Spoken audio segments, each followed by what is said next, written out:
Hello and welcome to my channel. My name is Emma Cunnington and I'm a woodwind tutor who specialises in clarinet, saxophone and flute.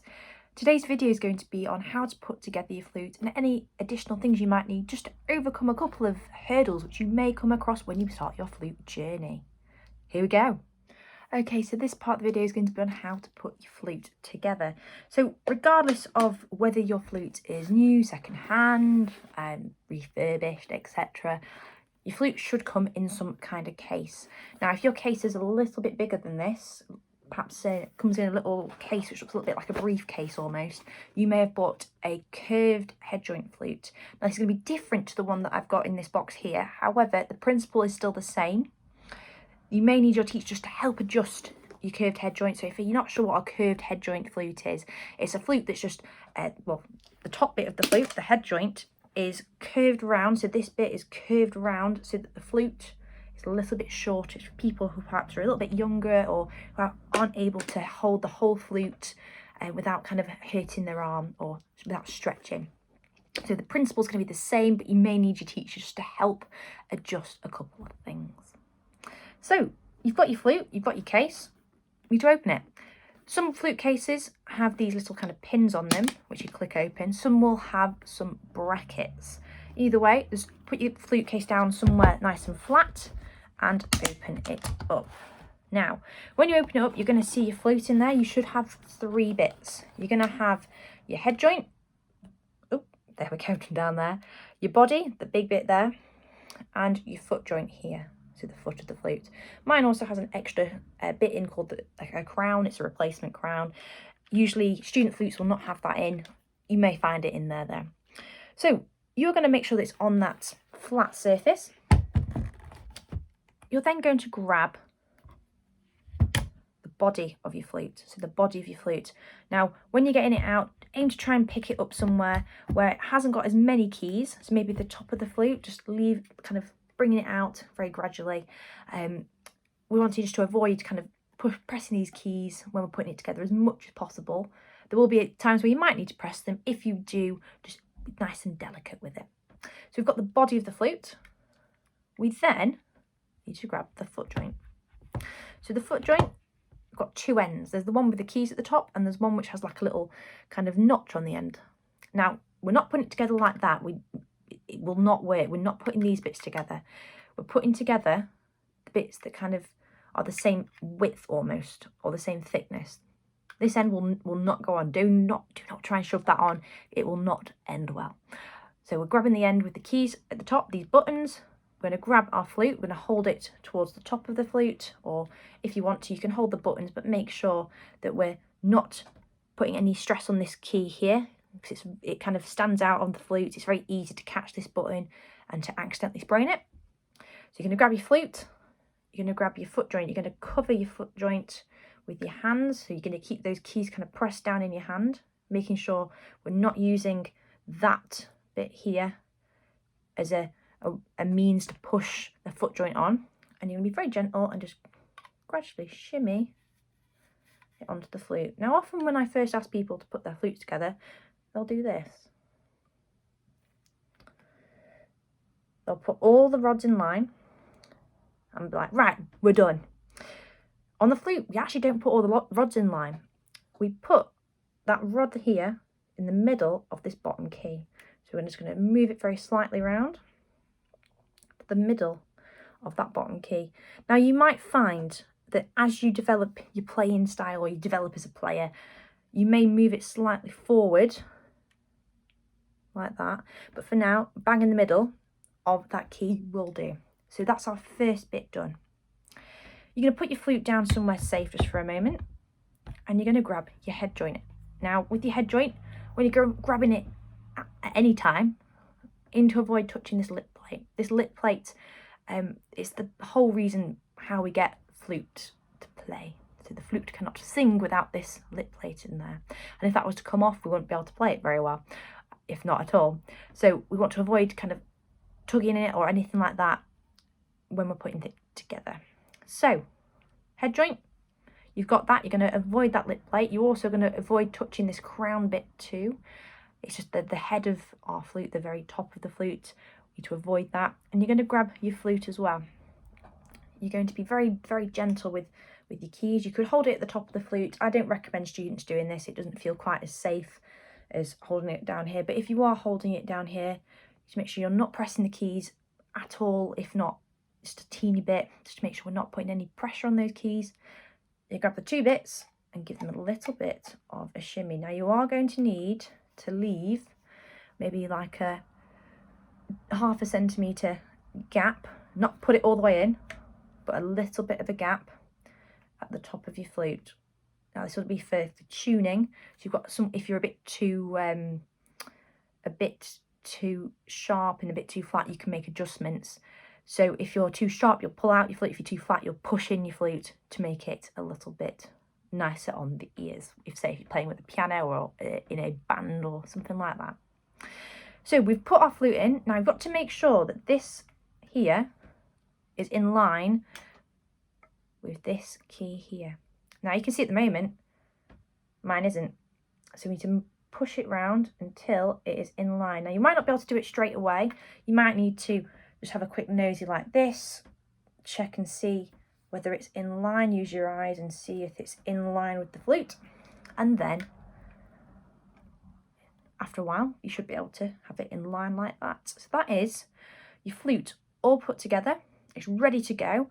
Again, if you've got that curved head joint flute, it'll look slightly different. The flute head joint will be coming out like this. You may need your teacher just to adjust that that extra little bit of head joint, because it does move a little bit, just to ensure you've got the best setup for your flute. So that is your flute all put together.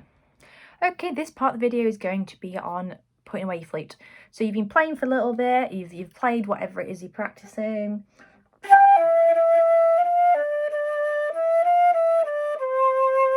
Etc. You've done, you've finished, let's put it away. So the bit that I'd probably put away first is your head joint, or you can just take it into 3 parts.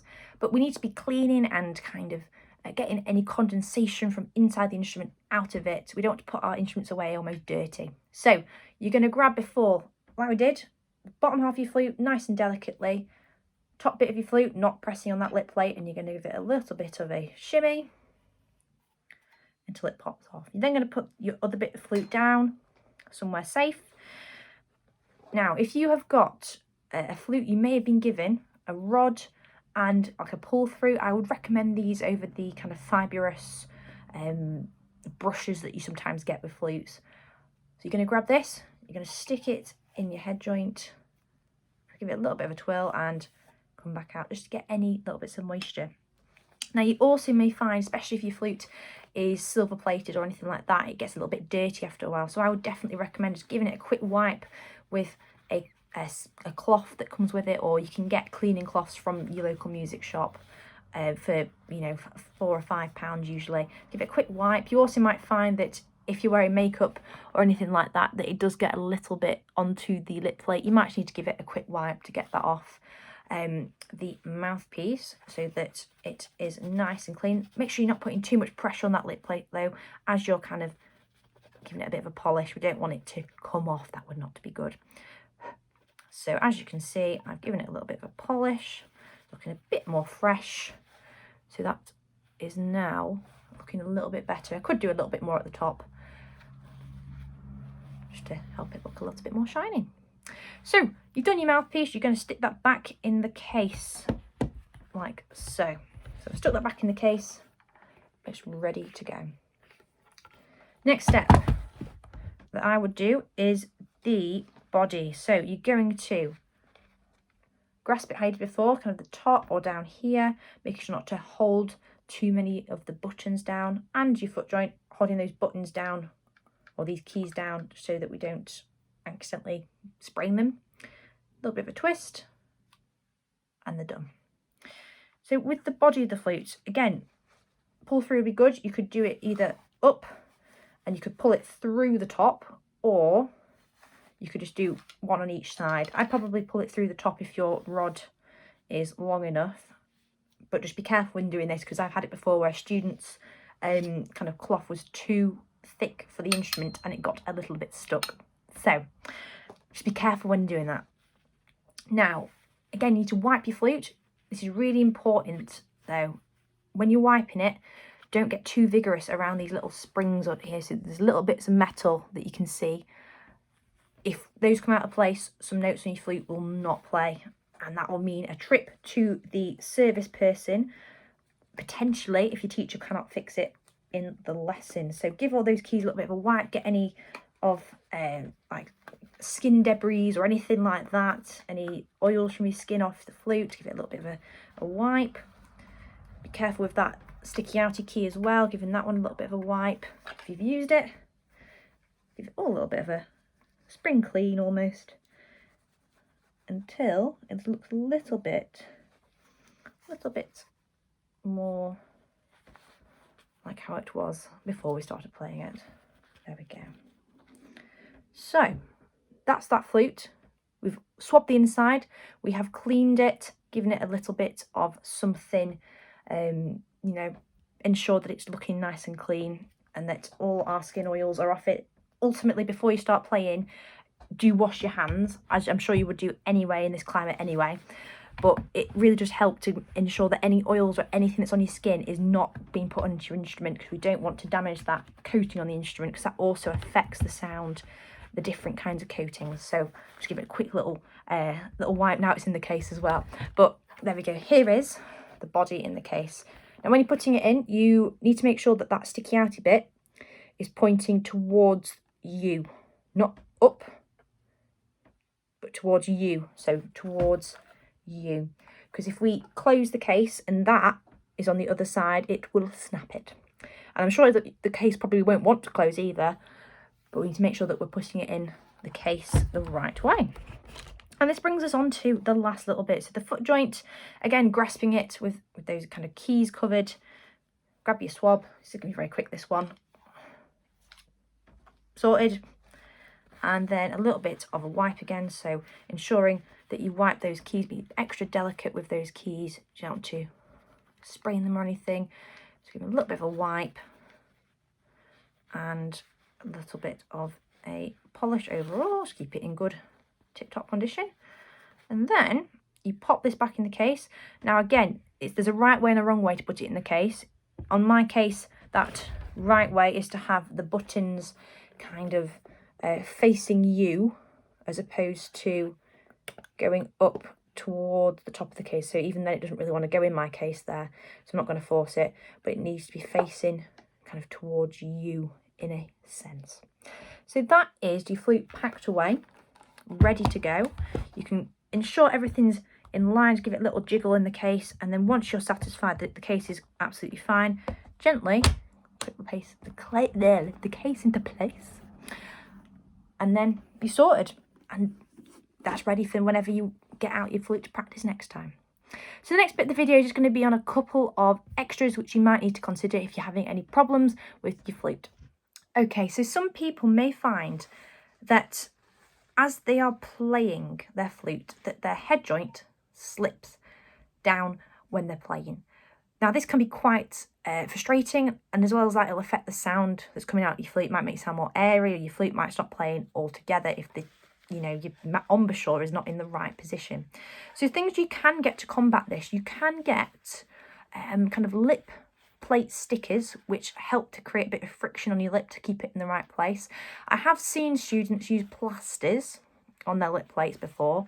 Now I'm a little bit against this just because the goo that's left afterwards isn't particularly nice. However, if it's a student model, I don't think it'd be a problem. There are products which would be able to clean that off, but if it's a adult, or a high-level student model, I'd recommend the lip plate stickers. You can get them from most music shops or online shops such as Just Flutes or Dorks, etc. like that. And they're fairly inexpensive. You can stick them on your flute. They'll last for a couple of weeks, and then you should replace them from time to time. Don't leave that residue as well, so it won't damage that lip plate, because that lip plate is the thing that creates or helps to create that sound. So that's the first thing. Now the second thing that you can get is, if you're finding it hard to balance your flute, you might be interested in getting a flute thumb rest. So when you're playing your flute, as your teacher might say, you've got to have kind of a few points of contact and be able to balance your flute in the right place.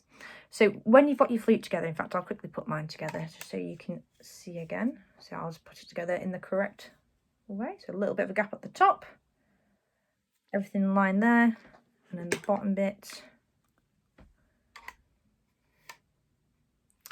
So when you're playing the flute, you've got to balance it using kind of 3 contact points. So you kind of the top of your finger here, your thumb kind of in a way, some of the time, and then your thumb underneath, and then your pinky.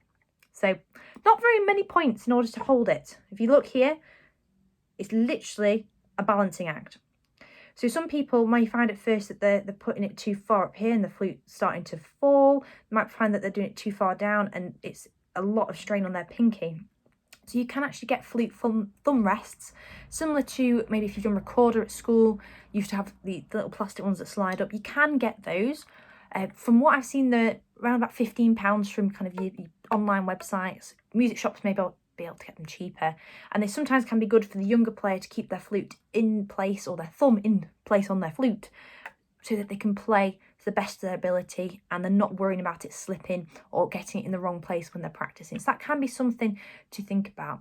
Additionally, just to end this kind of video, some teachers will often, if it's kind of a younger student model or a second-hand model or a model which isn't particularly expensive, once the student has worked out where to put their mouthpiece, so in line, they might make a little bit of like a scratch on the flute so that the student can line it up in the same place each time, because it can be harder for younger students to work out whether it's in line or not when they're playing or before they start playing. So that's something which teachers will sometimes do.